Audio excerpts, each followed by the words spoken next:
Here we go. Welcome to the Hip Hop Hustle podcast. We are back. I'm extremely excited about my next guest, my current guest, the one, the only Suga-T, Dr. Suga-T, officially now as well. First lady of the legendary hip hop group, The Click. You literally do it all. Like you're an author, you're a speaker, you're a musician, you've got a doctorate. I think it's pretty amazing to be able to look at your career and think about how much you've achieved, and to be able to have achieved it with siblings and cousins and family, and then to also, like, obviously E40 is your brother. You got your cousin Be Legit. D-Shot is another brother of yours. So it's like extremely talented family, to say the least. But what's your perspective on your career and how you've managed to kind of traverse the scape of hip hop and then obviously becoming a businesswoman as well? Yes, well, it's a unique place to be because of being a mother. When I first got into hip hop, I was a mother at 16 and I had two at 17. So coming into hip hop, I kind of had a first experience as an entrepreneur. I helped run the record label. So, us as younger people, and my brothers as my male counterparts, they wanted me to understand the business. And so that was my experience coming into hip hop, was being able to have a professional experience and to understand how to create this into more of a business versus just fun only or just music only. So as an 8-year-old entrepreneur, I was 8 years old in my first entrepreneur experience, and that was with my grandfather. And so I sold through newspapers, drove his car, and then later sold newspapers at 11. And then eventually I did hair. And then in between there, I did some other things I didn't have any business doing. And I ended up resulting to to hip hop and music as a place of residence. So pretty much that experience kind of helped me out to be able to be a businesswoman today and to understand that, you can make music, but if you ain't making money, then it doesn't make any sense. If you ain't, then later I realized if you ain't making no impact, then it doesn't make any sense. What's the age difference between you and the others in the group? So I'm really the oldest, but I am younger. And the reason why I say I'm the oldest is because I have teenage grandchildren. I have 8 of them. Oh, And so I've wow. been grandparenting, for almost 15 years now. And none of those have that experience, none of my brothers.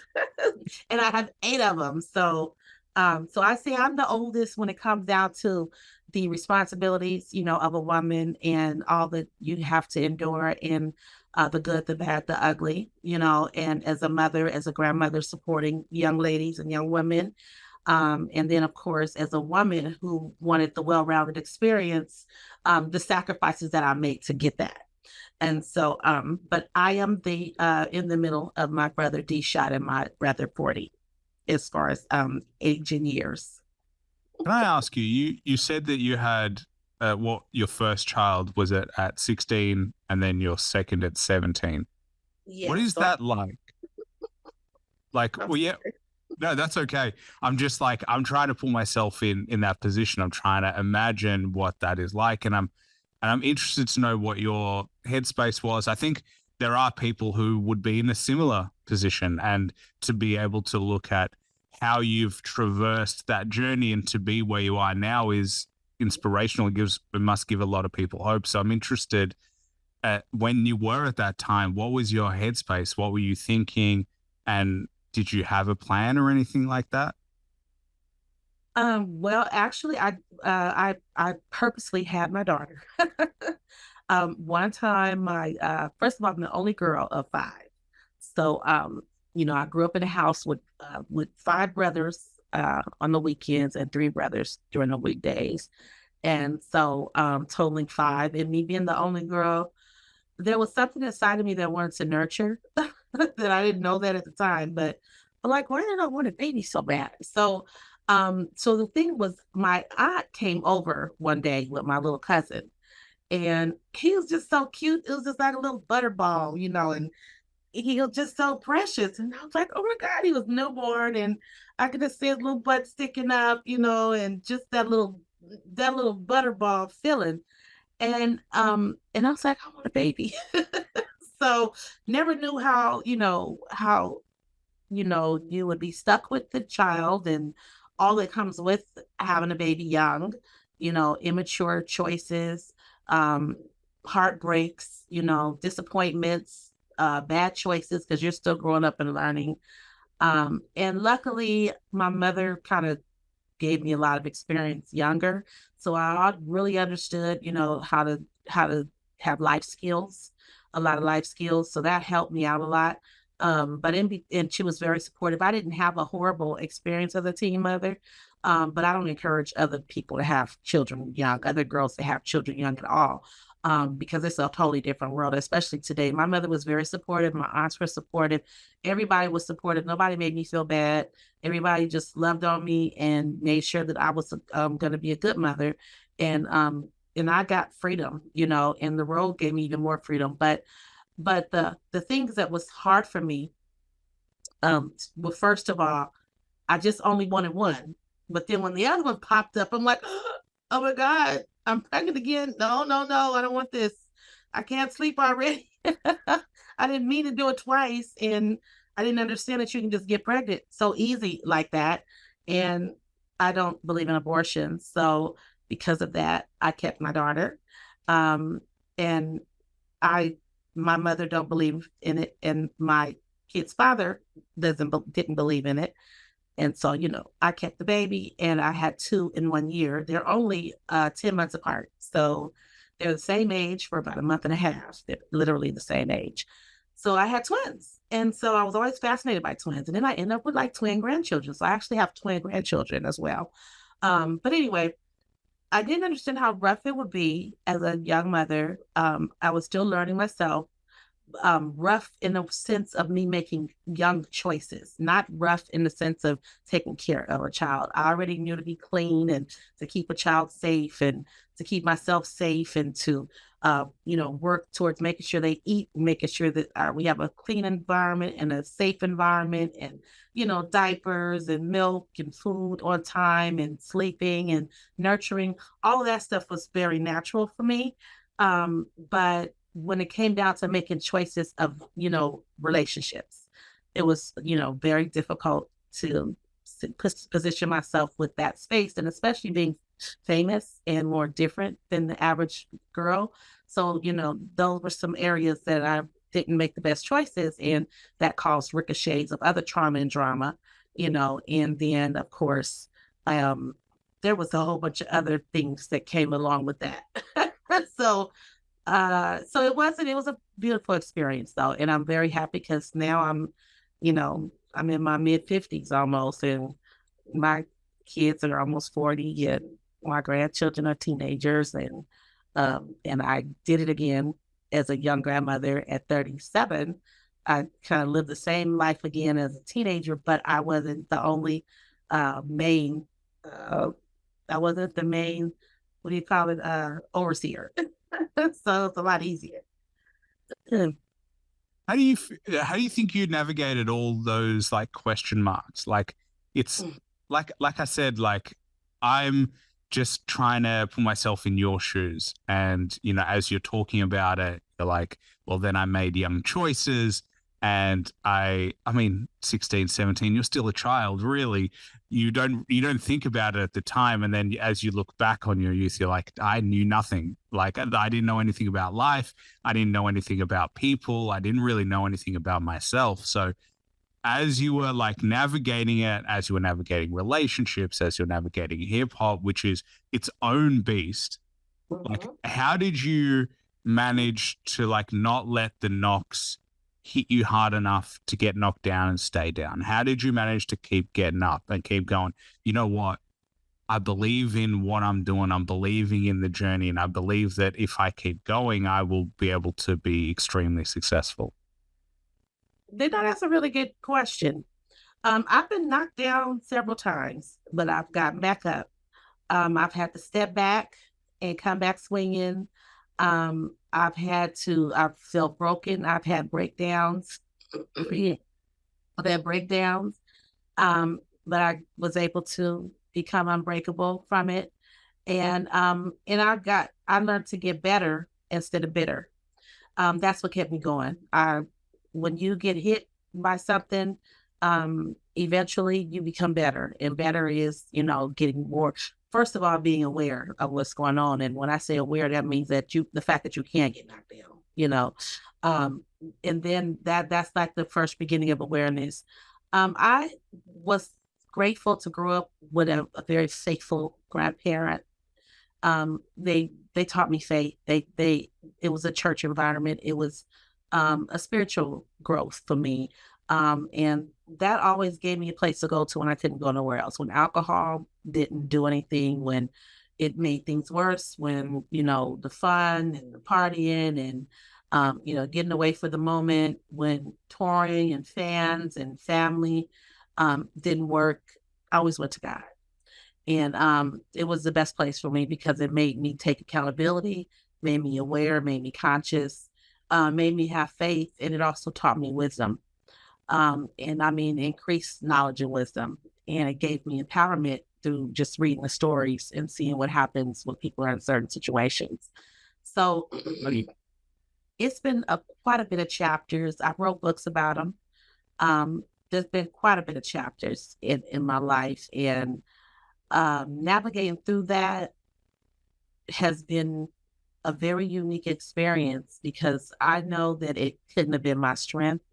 It was God sending the right people. It was the choices I made to become more conscious at one point, and it made me advance in front of many people. Like I was so much more mature than people around me.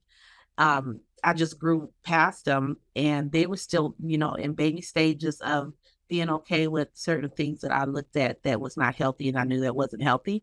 Meaning that, like, sex, drugs, alcohol, violence, stripping, bullying, all that stuff is not healthy, to stay in the conversation or to stay in hip hop messaging. And when a 16-year run of successes of gold albums, platinums, touring, fun, worldwide love, respect, appreciation, trailblazing as a woman in hip hop, when you realize that the same message is being pushed, sex, drugs, alcohol, violence, stripping, bullying, and fun, that's like a form of stagnation, of stagnance. And I just never wanted to be a person that was stagnant. I've always been a person like, what if this doesn't work? Well, I better have this backup. What if that doesn't work? Well, I might have to have this together. And that's what being a young mother made me be, is like have an A, B, and C plan, because I knew it wasn't just me. It was me, my children that I had that nobody else had to be responsible for. I didn't even put it on their father. Like I didn't even think of him most of the time. Like it was more so like, these are my children. I'm gonna take care of them. It's nothing. But I knew that I had support around me, but a person that has to dig and ask for support all the time, eventually, people start looking down on you and you start getting treated a certain way. And sometimes they could think that you're not evolving. And so I really try to keep myself in a position to learn, to get knowledge, to see what's out there, to never be dependent only on the music business. That's what kept me. It's not being dependent on just the music industry. If I was just dependent on the music industry, I'd be probably in a nut home right now, or dead, to be honest with you. So I was able to force myself into a well-rounded experience in my life, and it helped me a whole lot. Other people didn't understand, because you have to be a strong person, to do that. You got to be like this. You got to be like, I don't care what nobody's saying, what nobody's doing. They don't have my life. They don't understand what I'm going through. They're not going to miss out on time with their children. They're not going to be the ones that feel guilty later, like they turned out the community, or they turned little girls out and told them that, to present all this extra stuff that is just not healthy for our imaging as a girl, as a woman, as a Black woman. As girls in general, we're supposed to strive to be the person that is the overseer, of the family. And when you're practicing in that kind of element, as a mainstay, it's just nothing good, healthy, happy, safe, sexy, or sophisticated, or bossy about it. So because of being so much more advanced, what helped me navigate through all that was me having many, many other things that I inserted myself into, and other people outside of entertainment, not just entertainment people, just literally the common spaces, the community spaces, the social spaces, the spiritual, religious, conscious spaces, and a lot of reading and learning, which is how I got up to a doctorate's degree. It's interesting because you said accountability in there, of like being accountable for your actions, being accountable for the things that you focus on, and being accountable for like, hey, this is mine. It's nobody else's fault, and it's nobody else's obligation to do anything. It's my own obligation. And I think that's what came through really strong, was like there was a turning point for you where you were just like, either I can look externally and I can look for validation elsewhere and I can put it on others, or I can take control and I can be the master of my own fate. And I think it's an extremely powerful message. I think people are scared of it because it's like you get to own the success, but you have to own the failures. But they're both sides of the same coin, that like you are going to struggle and you are going to make mistakes. But once you own it, once you're like, it's mine and I'm willing to learn, you're actually incredibly free because you have nothing else to hold you back. You're like, nothing that happens is anybody else's responsibility. It's only mine. And it sounds like that was a key part to you being like, oh no, I can do this. Yeah, you hit it right on the nose. It definitely, there were various pointers in what you spoke of, and that was a great assessment. I'm not always good at presenting it all, but it really takes, first of all, you definitely have to know what's good for you, and I learned what was good for me, you know. I knew that as a young mother, as a parent who first raised children in the industry, as a woman, the men can go run around, and leave the kids with the woman, with the mother, wife, but they don't seem to be the worst out of that would be the worst outcome of not being there. But a woman that's not there, you can be in so many different spaces. Oh, somebody else raised your kids, later they could say someone else raised your kids. That's not a good feeling to see that someone else raised your kids. Oh, if a nanny raised them, that's still not good, because you see the outcomes of nannies who raise kids. A lot of these kids, these entertainment kids, are off the chain. They come out any kind of way. They've practiced in some things that nobody knew that they were doing. And next thing you know, they're thinking they're something else and they're not. And boom, it's like, well, what happened? Well, somewhere along the line, somebody missed something, and not only, and of course that later can become a guilt. So what I've learned is the way that darkness plays with our heads is guilt. They want us to be, in my space, I'm clear that there's a fight between good and evil. Okay. And when it comes down to good, people have their version of good, and then there's evil. People have their version of evil. For me, evil is something that hurts you and everybody around you later, whether you're trying to or not. Good is something that makes you feel good, and that actually you can see the good fruit that comes from it, right?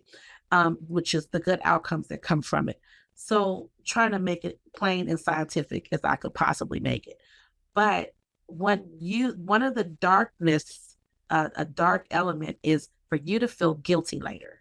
When you feel guilty later, that will kill somebody, literally. I know so many people later that's like, oh my God, they get the past thrown in their face and they feel so bad. And I mean, I ran across parents who's like, oh my God, I was on drugs, so I just let my daughters do anything. I'm like, I wasn't the best parent, but they're not doing just anything. Okay. So, you got to say it is what it is. I made a mistake, or made a choice that was not the best choice, because some things are not mistakes. Some things are just choices that you made that didn't come out the way you expected because of you being inexperienced, unexposed, and uneducated. And then some things are just plain out mistakes that you were told something and hey, you did it anyway.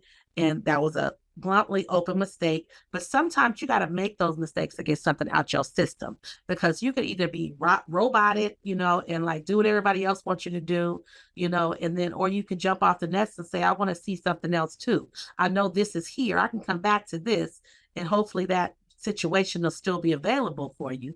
But I want to still go see this. That's like being at the top of the apple tree. So I've always been the type. I'm at the apple tree. I see there's red apples. Okay, can I come down and see the green apples too?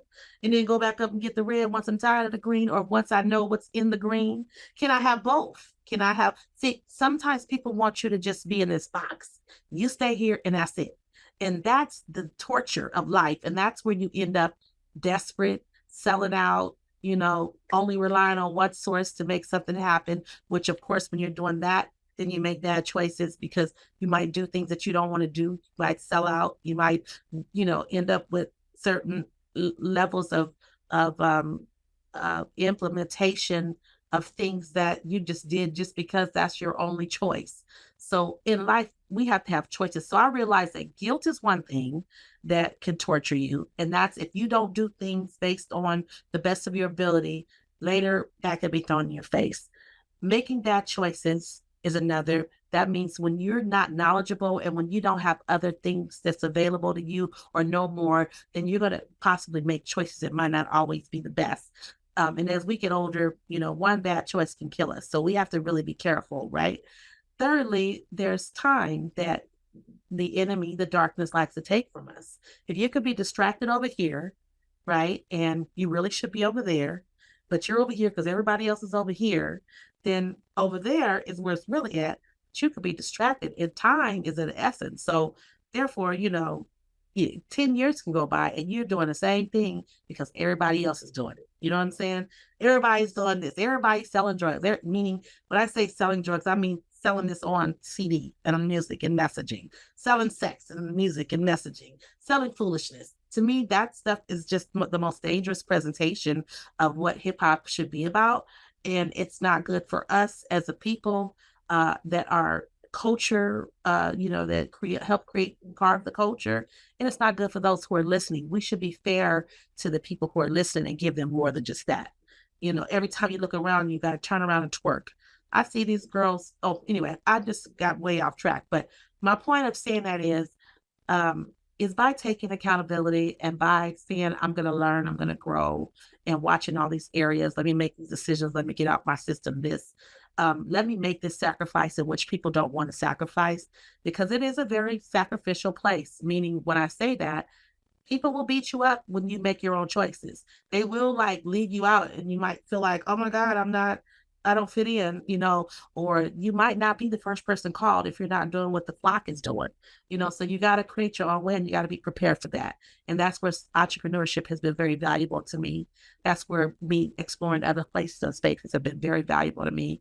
And knowing that I don't have to just do that one thing to make money and to have a good life. And I could still have the freedom, the flexibility, and I don't have to do what everyone else is doing just to make it. I could stand to my authentic space. And here I am 25 albums later. I'm still in my own authentic space. If I want to make a blues album, I'll make a blues album. If I want to make a jazz album, if I want to make a gospel album, if I want to do a dance album, I'm going to do what is best for me, what makes me feel good, not what everybody else wants. And then from time to time, I will give people what they want, but it's not going to be something I feel like it's going to hurt me or put me in a space where I'm unhealthy or making others unhealthy. Does that make sense? Yeah. Why do you think hip hop hasn't evolved beyond the same messaging, beyond sex, violence, drugs, fun? Why do you think it has stayed the same? And it's been 50 years of hip hop. Hip hop is now a mature age person. It's lived. It's, it started, it was a child. It was figuring it out. It then got into the rough business, gangster rap. And now we're looking at it, 50 plus years later, and there's still the same messaging. And so why do you think that's the case? Well, it's actually worse than it's ever been. People always say that, oh, well, it was like this before. You did have some, we've all had our times, but it wasn't the only messages that you've seen. It was balance. There was more than just what we're seeing now. And that's a problem. Um, I feel that the reason why is because we're allowing it.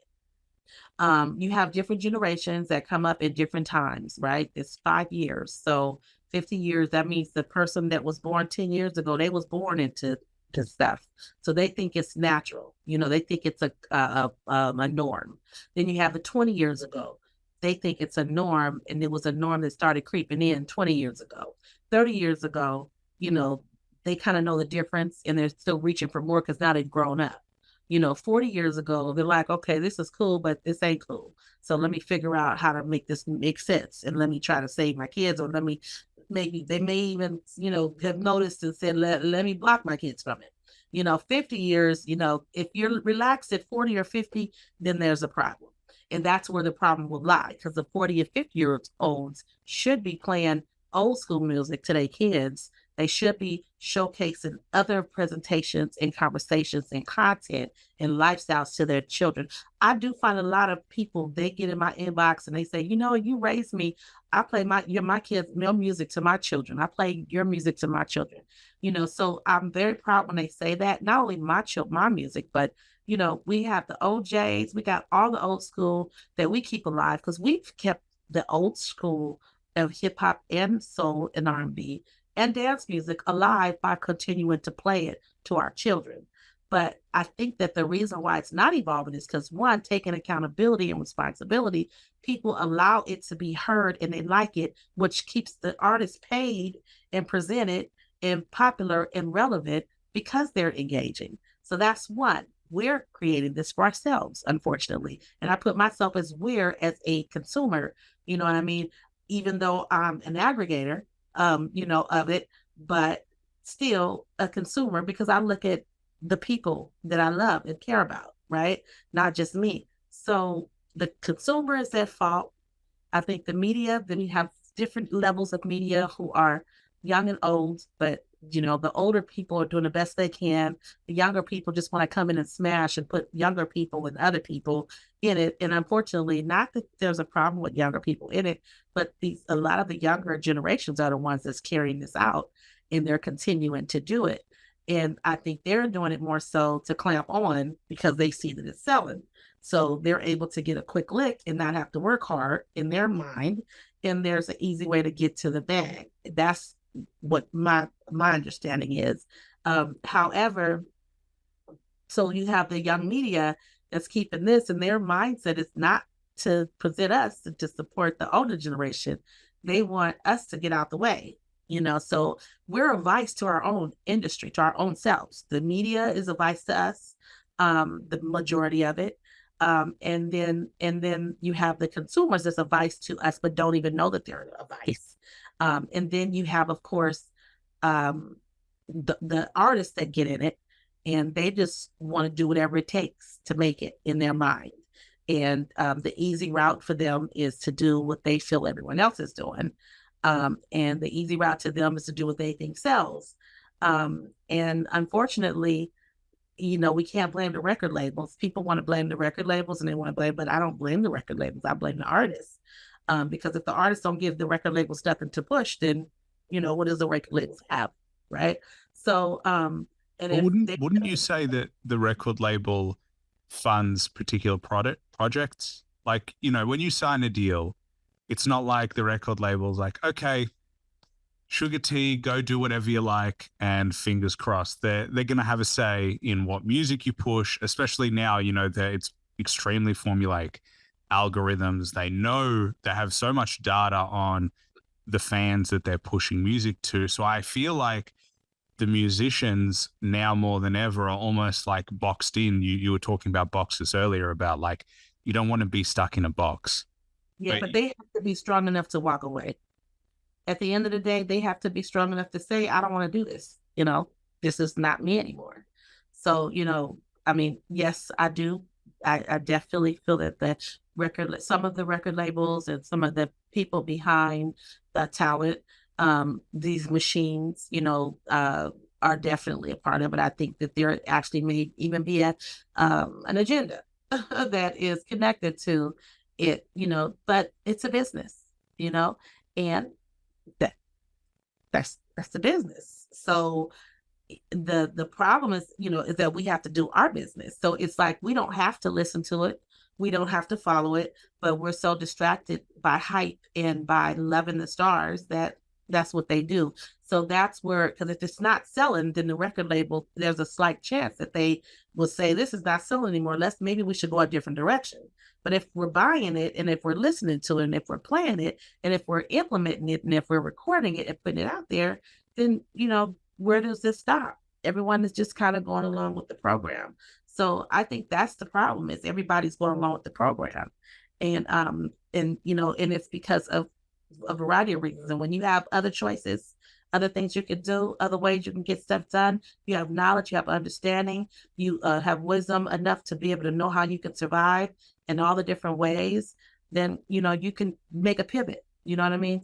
And I think that that's part of the problem, is it's hard for people to pivot once they got a whole bunch of, homes, big houses, and bills and maids and this and that, and just a whole bunch of extra stuff. And it's like, they're stuck, like you said, in a box. But yeah, it's a problem. And unfortunately, hip hop is the only genre of music that's not evolving. Why do we have to stay stuck and be kids? My conversation had been about hip hop 50. Hip hop 50, it's time to grow up. Hip hop needs to grow up. Why do we have to stay young? But I think the positive part, I try to be so positive about it, because I know I still do it. I'm sorry. I try to be positive about it. But what I do know that's positive is when hip hop 50th came, I think it definitely made a transition. I think that there's a lot of people who are looking for something different now. On the positive side, I think that they have gotten so much foolishness. They're like, okay, what else? Like, is this all this was? I even think that I've been seeing that the younger generations are trying to find, where does this come from? Where is the trailblazing? Where's the history to this? And they're really trying to look into the foundation and really wanting to get some information behind hip hop. So I think that's good, because they could find more, and so the hip hop 50th, there's the lane is opened up even stronger for older artists. And I'm hoping that they'll open it even wider for not just the same older artists, but that they'll give all of us an opportunity. So there's even inequality, there's inequitable controversy in that. That's a whole nother conversation. I was trying to be positive, but you just made me think about it. Yeah, it's all my fault. It's all my fault. I'll take responsibility for asking the difficult questions that force you to think about it. But I think you touch on so many good points there. And hip hop turning 50 is a momentous occasion. Like it kind of was like, it's here, now it's not, and everyone moved on. But like, when you think about what hip hop means to so many people, especially where it comes from, its history, and for it to become 50 years and continue to grow, like, hip hop is the biggest genre in the world. Like, yeah, that is an amazing thing to celebrate, in terms of being like, well, no one really thought that this was even possible. There was a lot of people trying to stop it from reaching the amount of people that it did, and for it to be where it is now is a great thing. It's now making sure that the genre continues to have impact, as opposed to taking away. Because there will be a point, and I do agree with you, there is a point where people are like, all right, we can't do this message forever. And if that is all that is synonymous with hip hop, then it hurts the genre and it hurts the art form. And then all of a sudden there's going to be something new that's going to be the new hottest thing that will take over. Right. Yes. Yeah. I mean, I think that if everybody continues to, because there is people I'm seeing that's standing up, so if they continue to educate and keep, I think that it's a lane, it should be a lane for everybody. I'm not saying that, that there shouldn't be a lane for those who are interested in that type of music. If they want to trap more in a different way, to me, I would call it boss trapping, like, where you're trapping, but you're not killing nobody. You're trapping, but you're not selling no drugs. You're trapping by really, making decisions that lift people and bring people a different direction to inspire them to change their life.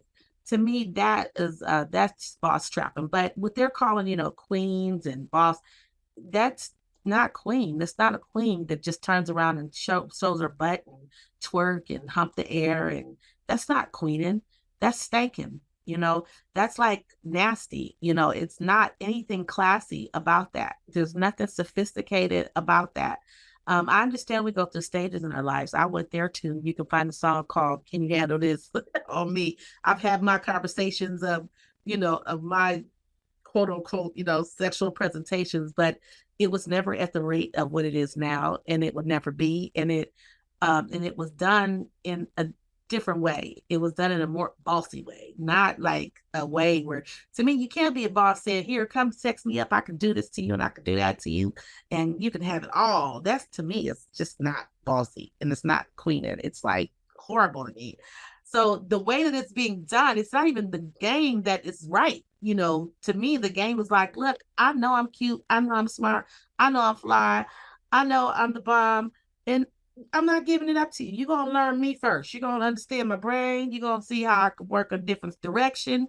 You're going to, see the best parts of me. And I'm going to make sure that you're going to stick around before you get it, and you're going to take care of me like a queen, in a different way. You know what I'm saying? Mind, body, spirit, and soul. So, but I guess that might just be my maturity. However, what they're calling bosses now and queening is horrible today. It's embarrassing. The men, just everything is bad about it to me. So I'm trying to be positive. So guess what I did? What I did was I started a hip hop beauty line. Okay. And I haven't announced it. So I started a hip hop beauty line because I wanted to find the beauty in hip hop. Because I said, "Sugar, you still rapping, so why are you fussing?" And it's like, yeah, I do. I still do it, but I'm not doing it like them. And I know I'm still raw. I have my moments. I keep it boss and gamey, right? I'm stubborn. I'm, in my 50s, but 50 the new 30. And I'm not going to quit until I'm ready, Although I have other options. I do have other music, and I will be releasing it just to get the wow moment. But the point is sticking around in hip hop is the best thing that we can do as older artists, and staying relevant and with new products. That way they have no excuse to say, "Oh, they're not making no music, so where are they?" It's like, no, 25 albums later, 20 solo and 5 group, I'm still around. So you have no excuse not to come find me. I'm relevant, and I'm not the relevant type that they're speaking on, because people were saying that older women weren't relevant when the younger women were doing the same thing that we were doing 30 years ago. And all of a sudden they're relevant and we're not, but they're doing what we already did. So the game is crazy. It's a lot of politics in this thing, and it's a lot of, mixed messaging. And if you're not careful, you'll get your legacy taken and broken and twisted up. You have to talk for yourself. So historically, my conversations, I'm going to keep having these conversations because the truth has to be told. And I'm going to continue to keep releasing music alongside of all my other enterprise endeavors. And like I said, recently, I had to find a place that still feel like there's hip hop, there's beauty in hip hop. And I created a beauty line, a cosmetic line. It's called the Diamond Beauty Collection. So Hip Hop Diamond Beauty Collection. So that'll be coming soon. Stay tuned. Stay tuned. You heard it here. It's coming. You're doing it all. I did want to ask you, because today is the 6th of March. It's the 5th for you. International Women's Day is on the 8th of March. And I'm interested to know, because we've kind of touched on it, you've touched on it in terms of women's place in hip hop. And it's always been a topic of discussion of how are women represented? What are women's place in hip hop? There is more representation now than ever before in terms of you see the top artists selling. Whether what they're promoting is good or bad is a different story, but I'm interested in your own perspective in the role women play in hip hop and have been playing throughout its 50 years. Am I answering any of the questions that you asked me earlier? No, I could go ranting. Am I hitting the topics at all? Yeah, go for it. I try to have a conversation to back up my reasoning. So hopefully I'm being clear and doing a good job and not just ranting, because I'm pretty good at that too. However, when it comes down to women, what my thoughts about it is, I'm not, this is not women empowerment to me. They're calling it women empowerment, but it's not women empowerment. Whenever you have women who are just always humping the air, nasty, always acting like boys, it's like, I'm just not happy with that. So, but I'm happy that women do get their presence presented and that there is a lane. But I think in general, we should separate the lanes, because the women that are staying in the front of the game or that's more presented, either they're coming and they're finding us who have been around as trailblazers, who've been at the beginning of hip hop. They're just picking who they want to showcase. The people who are more politically placed, which makes it harder for the women, all of us, to be, for our history to stay, which is why I started my own museum. But anyway, which is making it more challenging, to for our brand gets deeper buried without our presence. So that means we have to work harder to keep our brand alive, which is very unfair. And once again, it's not equally presenting us equitable opportunities. And then, Did you experience that?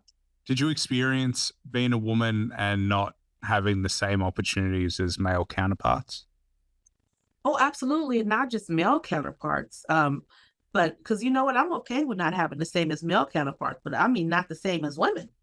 As like the younger women, even the older women, it's very unfair how they're doing it. They pick the same bunch of older women and just work with them, and then all of us that's been around in the same, time frame and doing the same, if not more than what they're doing, they just kind of it because of not being included, it pretty much helps bury our brand. It makes it harder for us to exist, so we have to work 10 times harder. Then secondly, I think that the genre should be separated. The women, they need to have their lane for the women that want to be over sexual, have that lane for them. The women who just want to be, boyish and hoodish and trappish, it should be a lane for them. And then it should be a lane for the conscious. And then it should just be a lane for those who just exist in hip hop, but they don't box in any lane. You know what I'm saying? So I think with all of us bunched in one lane, it's not a good representation, because all of us are not doing the same thing, and we don't have that same conversation, and we don't have that same experience, and there's a whole lot more that is different about us, and it's not fair. So even though we're celebrating, women in history and women in hip hop, it's not a very good celebration for me, because it's not what it should be. And I'm a fixer. I look for problems to fix. I'm a social entrepreneur, and that's a very big problem. And as a grandmother, looking at, trauma, and as a woman who has girl groups, I have community groups, I have girl programs. We do women's summits, girl summits, women expos, and youth empowerment events, and presentations of keynote trainings and services. Because of that, I see the rubbish that it's creating, because of dealing with leadership and parents and teachers and people who are all in different spaces that are working with our youth. I see the challenges that they're going through because of the parenting and the leaders who are, the things that they do, that they're allowing. It showcases that they need support and there needs to be a change. So this can't continue to exist, especially in the Black community, in the urban community, in the community that are already underexposed, that have already dealt with marginalized issues, that already have limited exposure in certain areas, that's already experiencing trauma, drama, dysfunction, and different things in their spaces, on an ongoing basis. And then also are targeted with content that's not always healthy to them. Now it's like, using the internet to get to them, you can literally pick your demographics. Let me put this in front of this demographic so that we can condition this space, and so sell this product or sell this message. So it's just a lot. It's weird because I think in a way it goes back to what we were talking about at the beginning, which is like parenting. That like the breakdown of what it means to be a parent and what it means to be able to guide your children effectively seems to be ever wavering. Like, I don't know, you spend like 10 minutes on the internet and it's like, you can't do this, but you have to do that. And you can't do that, but you have to do, and it's like this weird, confusing element of like, you have to teach, but you can't be too hard of a teacher, or you have to be clear, but you have to communicate. And it's almost like no matter what you do, you're going to fail at it. And I think that's an unhealthy place to be for parents. Like, we're human, parents are humans. Like, no parent is going to be perfect. But I think fundamentally that both parents need to take accountability for like, my role here is important, and that me being stable and me being there for my children is going to move my community in the right direction, as opposed to the other way around, which is just being selfish. And I see that as like, people like, yeah, I got kids, but I'm going to go do my thing. And it's like, well, it's not kind of how life works. Like you now have people that depend on you, and you can't talk about community moving forward, and you can't talk about opportunities without you playing a part in that. Like, it's weird because I'm like, you need support externally, but you need to be your own supporter and your own advocate as well. Because if you don't, no one else will. Right. That's so true. Yeah, I totally agree. I mean, today's parenting, I've ran across some awesome parents. Children are monsters, and they're awesome parents. I love working with the monsters. I'm a transformation coach, so I enjoy transforming, people, and that's a gift that I have. But today you can't blame anything on parents. It's not all the parents' fault anymore. There's so much that these children are experiencing. So you're in the UK. Out here, I don't Australia. know, Australia. I don't know what limitations they have there, but I know in India they don't even play TikTok, right? They don't even have TikTok, and I believe in some places they don't even have Facebook. So certain places they don't have certain information. This is an overload of everything here. They see everything from the block that they live on to just driving down the street. If they don't live on the main block, the driving down the street, they see they're just exposed every which way but loose. From television, now they have the television in their pocket, YouTube, full access, to everything, and I think that because of this, not just the fact that they have access to everything, but what they're experiencing, like, they're seeing, oh, well, young people, they can do this, they can do that, which is true. But now it's like, okay, well, since young people do it, I'd rather look at my peers and listen to my parents, you know? So now you got that being replaced because they can see this other activity going on. And unfortunately, the kids may not be as faithful and then they go through their selfish times and their stages and their development. So therefore, they'll fall prey to that. And it's pretty sad because, you have people who really want to give them information that they don't need to take it from because they're busy looking at all the distractions. So, but definitely parents, that don't take responsibility.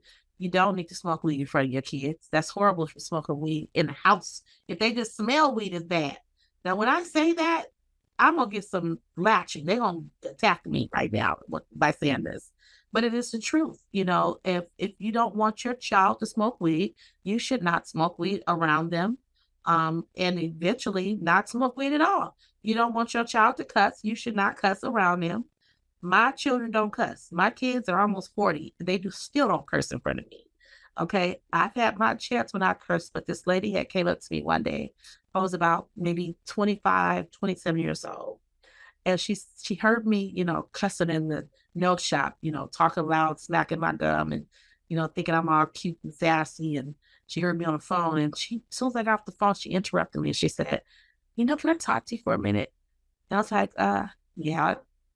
And in my mind, I'm like, what's this heck about to say? I know she's gonna say something smart, probably gonna judge me or something. That was in my mind at the time, right?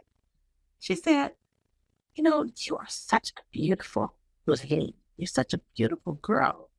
A cursive is just so ugly. It just looks so ugly when you curse, when people curse. Too bad, you're too pretty. And I mean, who gonna get mad at that? Right?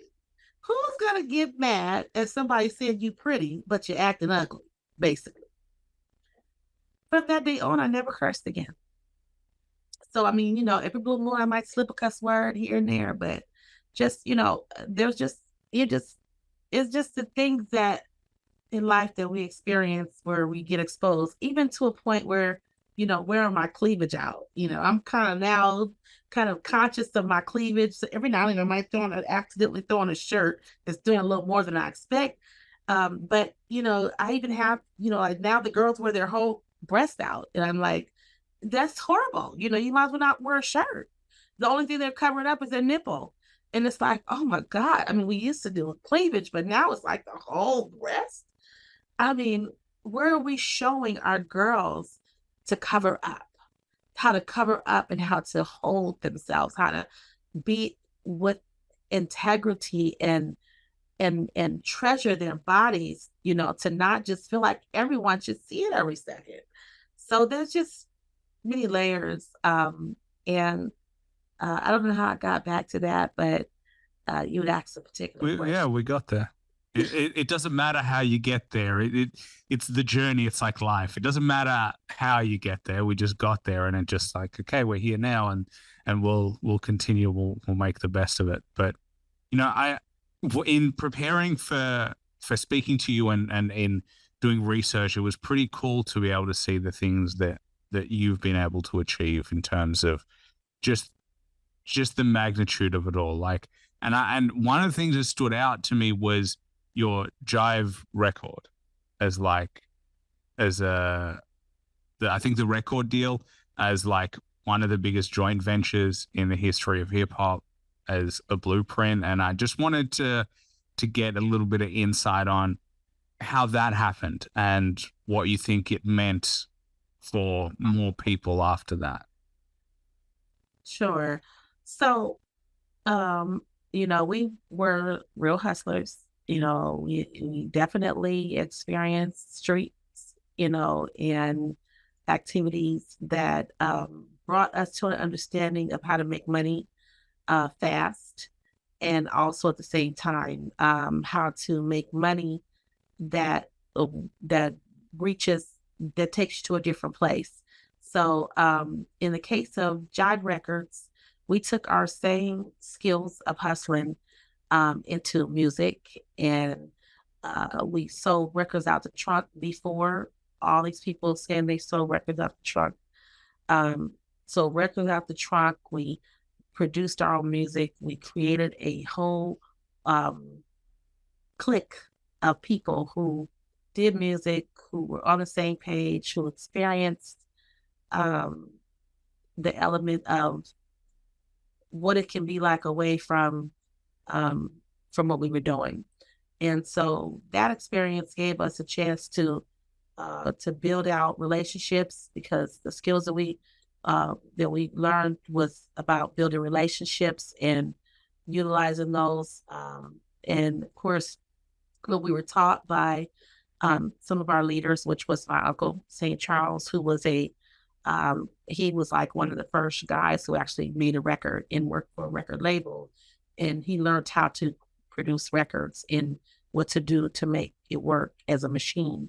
And we did that. So doing that, implementing all the elements around it, it brought us to a place where we were able to literally create gold albums. We made gold, what we called it ghetto gold, where we had, made music sale in relationships where radio played us.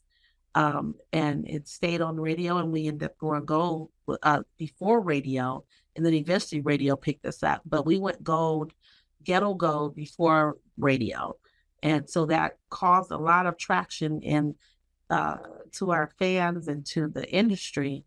and to those who were had their ears around new talent, and of course the team that we had understood that we can expand even further out within music, and that's where we were signed by Jive with a co-venture deal brought to them and created into more of a commercial presence alongside of quite a few other artists that were at the beginning of our time, which was Too Short and Spice One, R. Kelly, and they were on our label and others. And so the co-venture deal brought us to an expectation of us still having our independence, but yet still having the support of Jive Records, who made us more commercial artists. So we signed one of the biggest record deals in history, joint venture deals in history. And that was a blessing. You don't have to answer the question, but I think I might ask, how much was the joint venture deal worth? Well, I'm on a topic that is like, when there's the laugh.